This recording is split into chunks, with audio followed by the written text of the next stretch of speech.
What's going on, everyone? It's Bales, and welcome back to another AFL Fantasy head-to-head video brought to you by AFL Fantasy Fanatics. Make sure you go and check the Twitter spaces out there. But we've got another head-to-head battle, and I'm joined by yet another guest. You'll know him as the number 2 overall coach from last season. It is Shuckas. James, mate. How you going?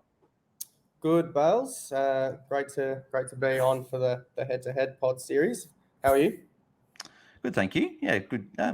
Good that you asked me that. I don't know if anyone else has asked me how I'm going on here. If I can remember, I apologise if someone has in the other episodes, but it sort of took me by surprise. But yeah, no, I'm going well. Thank you very much. But yeah, we'll get stuck into a couple of ruckmen that are going to be maybe potentially solving a lot of people's R2 problems. We've had a lot of problems with that. Marshall's pretty much, I think, locked away for a lot of sides, but it's that R2 spot that we sort of don't really know who we're going. So 2 guys in the mix for that is Darcy Cameron and Scott Lycett. So I'll be taking Darcy Cameron and James will be taking Scott Lycett. So James, why should people be picking Scott Lycett in their sides this season? Okay, so you've summed it up very well in those few sentences there. The R2 spot this year is a bit of a make and break spot, in my opinion. There are a lot of contenders, but none really with a standout lock for that position. So it is quite tricky. And in a usual season, that 70 priced ruck position, it's probably not the best strategy to go. But I think given this year, with the lack of uncertainty around candidates for R2, it does make it a very much a viable option, purely because he is coming off that injured season in 2022, underpriced. So I think from top of my head, and correct me if I'm wrong, Bailey, he's priced at like 70 or 71. Is that right?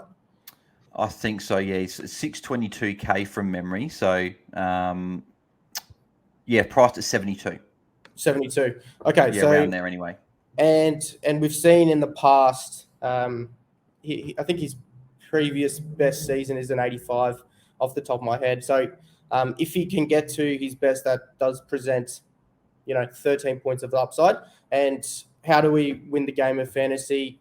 We pick players of value with upside, and 13 points in an R2 is definitely not a slap in the face. That's a really good place to start. Sorry, excuse me. So if he can get to that 85, it definitely does present as a really good option, because you are getting that meat on the bone and presenting a good amount of value there. It does beg the question, if a previous best is 85, can he do 85? I think with the way Porter's set up this year, he's got full rights to that number 1 ruck position. There are people knocking on the door, like in the form of a Teakle. I'm not really sure what Sammy Hayes is doing this preseason. I haven't really heard too much about it, but I remember I think he's behind Teakle and Lycett now, so I think he's that third in line. Because I remember he was all flavour of the month last year, but he's kind of fallen off. So it really is, I think, Lycett and then a bit of daylight and then Teakle. So you are going to get that number 1 ruck for your R2 position there, which is always positive. And it definitely, when they're in the number 1 ruck position and have that full rights to it, it does create an opportunity to do your best performing season. Now, at an 85, at the best performing season, you'd probably think that there is a bit of scope on that, but there's also a bit of scope on the downside. So we'd probably think, realistically, he's going to be doing an 80 to an 88, somewhere in there. Now, if he goes an 88, then he's close enough to those top R1s and R2s of the year that it's just too much value to pass up. But you could also make the case, if he goes an 80, that's probably almost, or an 82, that's probably almost enough value for him to be a very positive pick in that R2 position as well. What do you think about that? Considering, Bailey, that value is how you win the game. Yeah, Yeah, we're having this discussion off camera about my mate Rory Laird. But it obviously value is key. We hear it from all the top coaches. Obviously yourself, you saying that. Obviously Selby and Holmesy and all these guys that have finished at the top. It's value. So I don't know if there's necessarily a lot of rucks out there that present a lot of value. Obviously, you've got these. I think the two we're speaking about now, probably the best two in terms of value. Marshall obviously presents a lot of value as well, being that solo ruck, but obviously, your Gorns and your Grundys probably aren't really value because, again, one, we don't know what they're going to really do in the season, and two, they're both obviously expensive. Witts is probably fairly priced. O'Brien's probably fairly priced, and you've got sort of a blanket over these other ruckmen. So these are probably the pick of the two. So the thing I'll throw back to you, though, is that Scott Lycett has got Brisbane first up. So I was hearing today he's averaged like 54 or something in his 4 years at Port Adelaide against them, and I think he's averaged like 45 or something like that in his last couple of games against them. So he's gotten worse. Is that a concern being first up, where you want him to be hitting these big scores straight up, or do you think he'll do well against Brisbane? That's sort of like history and doesn't really matter too much. What are your thoughts? I think that's definitely something you need to consider, but realistically, you're not holding this guy for 1 week, and I understand that first week is important for the cash generation cycle with how the finishing pricing system works. But realistically, if you're starting him at R2 at a price of 72, you want to be holding him for 6 to 8 weeks to get that full amount of value in terms of the cash generation, not in terms of the output. I know they go hand in hand, but you know what I mean. So yes, it is a concern, tough matchup. Traditionally, we don't know if that's going to be the way that Port and Brisbane play next year yet. People can have their, predictions on how each team's going to play, but realistically, no one's actually, unless you're inside the club, no one actually knows. So, it's definitely a concern that in the past, Brisbane have been a really tough, restricting ruck team for opponent rucks to score against.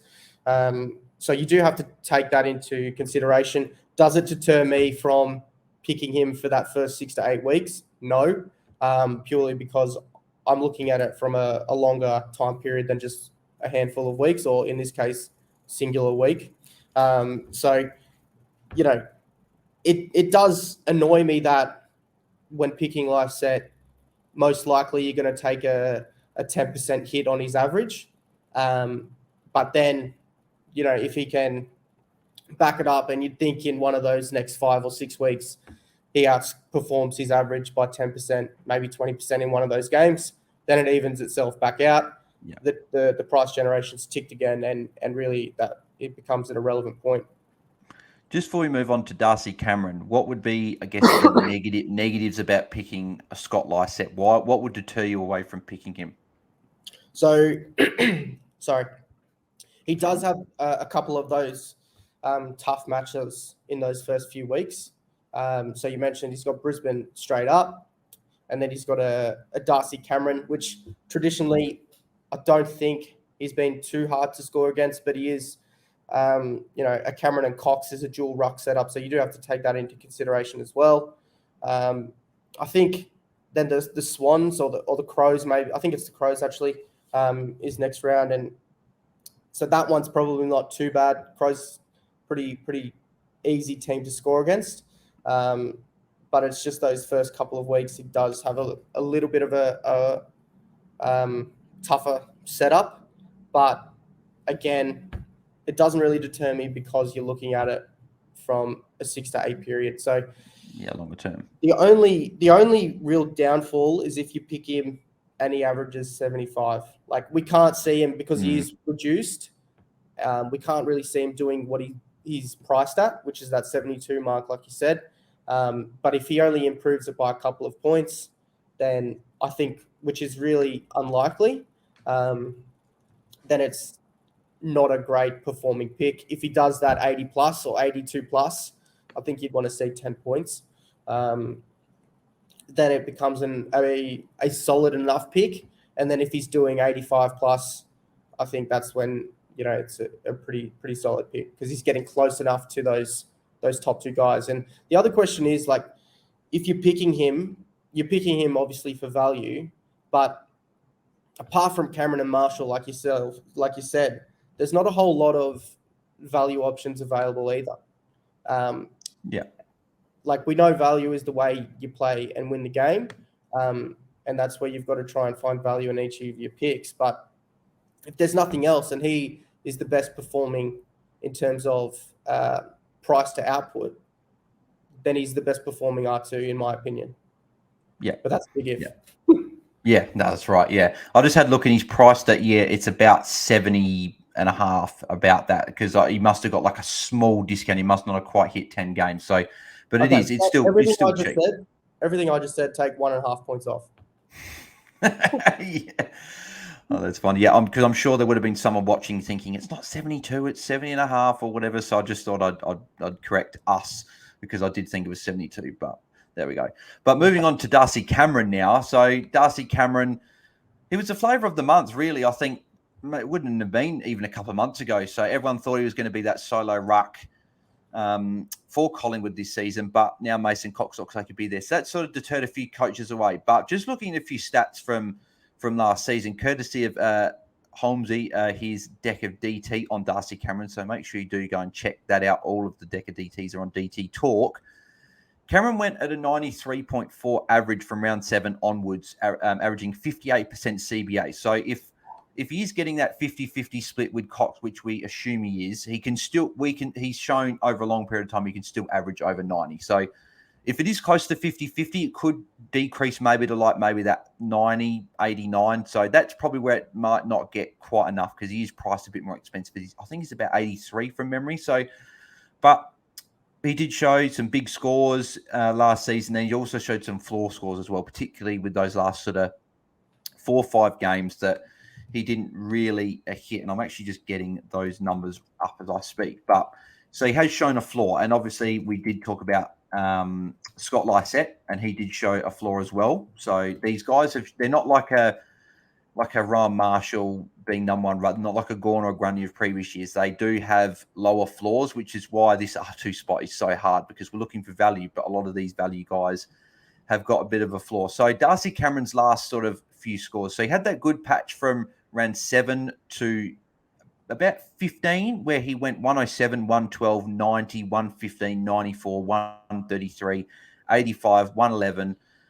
So that's a good patch. But then from rounds 19 onwards, he went 34, 96, 52, 96, and 79. So that 34 and 52 are obviously the two that stand out there. So they're the real stinkers there. And that was where Mason Cox probably had a lot more of a share of that 50-50 split. So your thoughts on Darcy Cameron, James? Do you think that Mason Cox will play? Or even if he does, do you think Darcy Cameron will have more of that sort of that split workload? What are your thoughts with Darcy Cameron this year? Personally, I don't think Mason Cox will play as much. Sorry, I've just been a little bit sick this week. I don't think he'll play as much as people think. Like, we all know that he's quite uncoordinated at the game. And the one thing he can do decently is, he looks like he can compete in the ruck. So yeah. I understand, if the coach loves him and wants him in the team, then he's going to chew into Cameron's ruck time. But I just don't think that's a long-term play for Collingwood. You mentioned there when Cameron was on all those runs of high scores last year, what were Collingwood actually doing? They were winning. Like, that's what they ultimately want to do. They don't really care about fantasy scores. They want to win games of football. And if they, test out this Cox method and they lose a couple of games, they're probably going to switch to what they were doing last year that was winning them games, which was having Darcy Cameron in the ruck and playing flexible role, being the link man in the middle of the ground and getting all those touches and tackles and all those stats, which is what was making him score so well. If I'm a coach, I'm looking at it from how am I going to win the most games of football, and that's Darcy Cameron in the ruck, not Mason Cox. But that's my personal opinion. Obviously, I don't know. Oh, I agree, yeah. So I just don't understand how this Cox talk can be so strong. I don't know. What do you think about it? Well, it's interesting because the more I've heard, like last few days especially, has been that McStay played really well in the. I didn't watch the Carlton Collingwood game, but from what I heard is that McStay actually played quite well. Yep. I don't know if he pinched hit in the ruck or anything like that, and they said Cox didn't really play well. So we all thought that it would be Mycheck and McStay the main forwards for Collingwood, and then you'd have a McStay chopping out with Darcy Cameron, and you'd think that would suit Collingwood's style of play, that free-flowing fast football. Whereas the sub rule throws a bit of a spanner. Do they play Cameron and Cox, sub one of those guys out later, which I would imagine would be a Cox, and then play a Cameron and McStay for like the back half of the game? That's the interesting thing. If I were Collingwood, I probably would play Cameron and McStay and leave Cox out, but that's probably the bias of the fantasy glasses coming into it. But also, I just think it would work better for them. But it'll be interesting to see how it all works out. But I guess, obviously, with the first 6 rounds where Grundy was in the team and Cameron wasn't playing much, that discount on his price is already put in. So even if he goes at that 53% CBAs there, he still averaged 93. And I'm just going to get what he's exactly priced at, because that would be a good indication of what you sort of the value that would be built in with those 6 weeks. So as it loads here, I'm actually quite interested to see this, but yeah, it'd be interesting. But is that something that you take into account with Darcy Cameron, those first 6 weeks, that value being put into his price? Oh yeah, absolutely. You have to. I think those first 6 weeks are not a realistic representation of his output.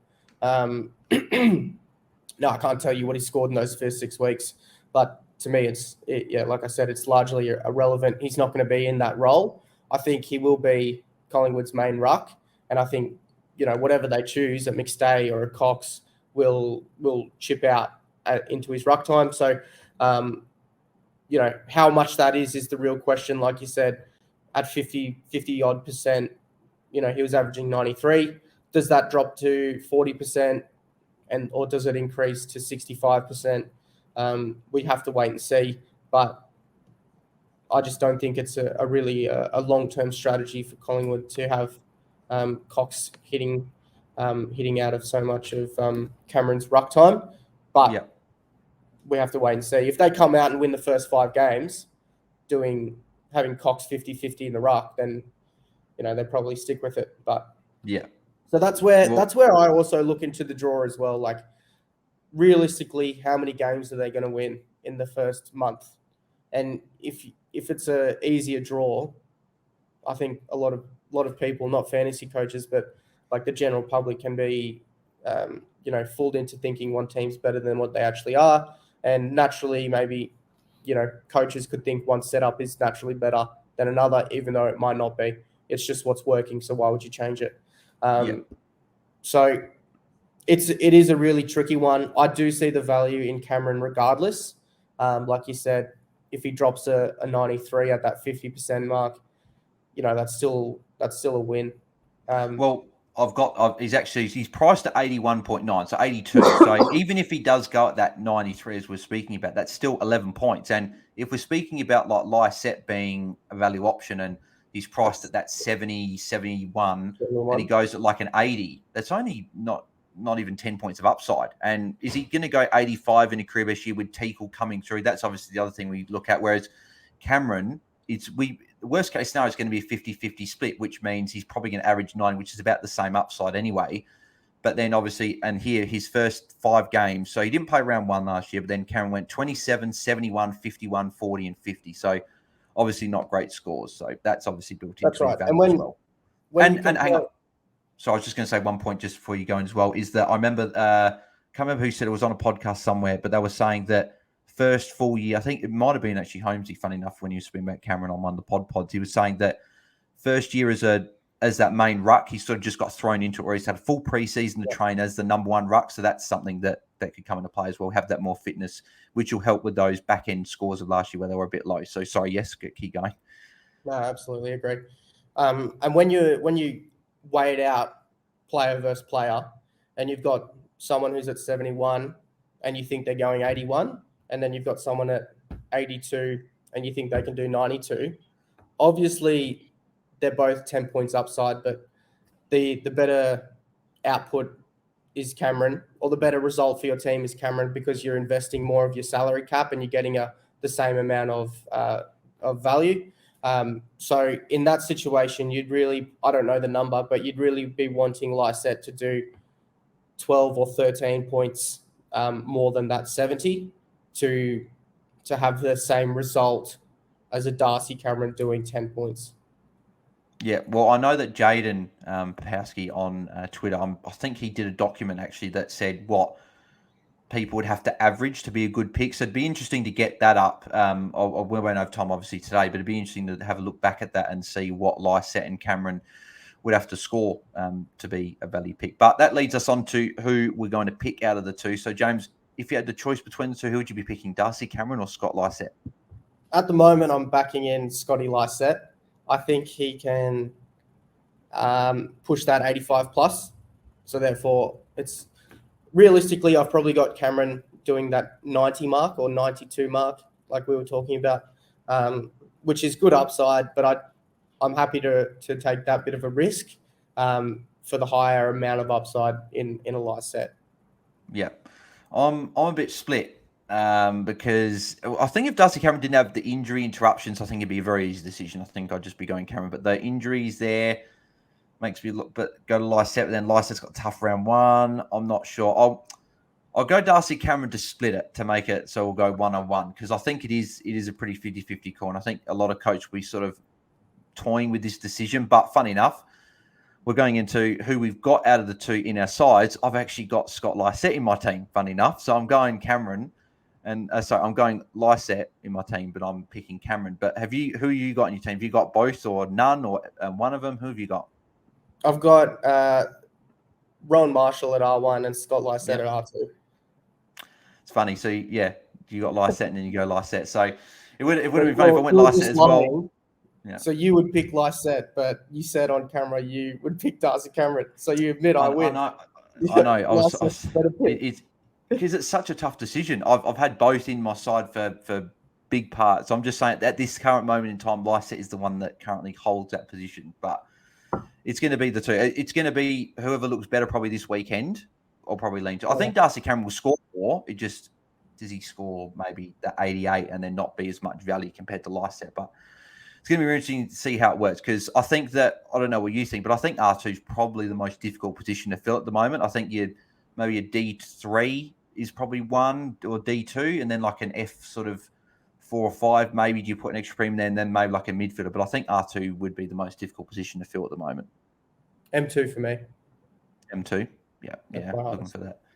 Yeah, be interesting to see where you land. But thank you very much for coming on, James Tate. It's been a good chat as well. I forgot to say at the start of the video as well, repping the Hat Chat hat that came a couple of days ago. So shout out to the Hat Chat boys.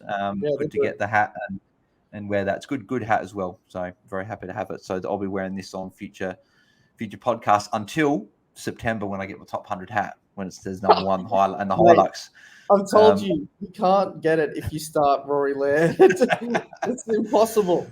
Oh, that's funny. But then again, actually, I should probably say number 2, because Darcy, I forgot, has got it all sewn up. So I'm probably going to get the number 2 hat. So, yeah, okay. But yeah, where can everyone find you on the socials, James? I think on Twitter. I think I've actually changed my handle. Oh no, I haven't. It's at Shuckas Fantasy. Sorry. Yeah, no, perfect. Go and follow the number 2 overall coach, because he knows what he's talking about. So maybe not the lead thing, but everything else is good. But no, I like the profile picture as well, the number 2 cap. So I'm sure that you'll be striving for that number 1 title this year, which will be interesting to see how that goes. Change it next year, hey? Yeah. But no, thank you very much for coming on, James, and I'm sure we'll chat to you throughout the season. Thank you, everyone, for tuning in. Make sure you subscribe to the channel if you haven't already, and also leave a like on the video if you're enjoying the content. And let us know who you're picking out of Lycett and Cameron, or if you're picking both or none. Any other questions, leave them in the comments below, and I'll get to those when I get a chance. So thank you guys for watching, and we'll catch you guys in the next one. I'm out. Cheers. Cheers, Bells.